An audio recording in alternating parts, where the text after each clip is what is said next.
Tangis Melda Savitri pecah dapat uang modal usaha dari Sheila Saukia, Allah angkat derajat Kak Melda. Rezeki terus mengalir untuk Melda Savitri usai diceraikan suaminya.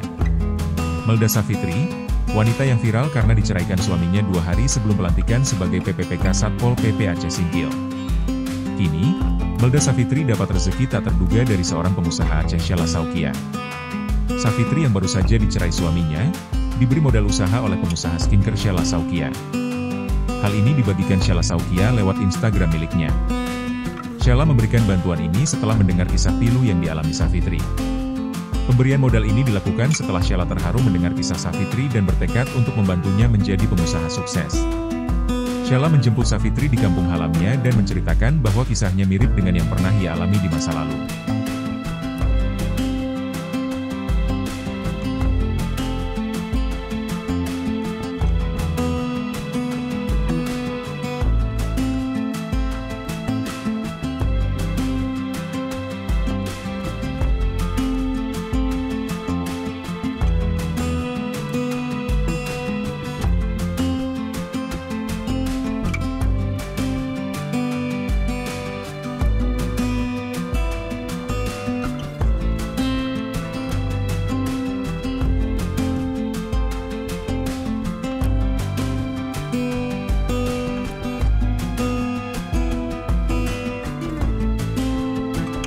Download Tribun X sekarang, menghadirkan lokal menjadi Indonesia.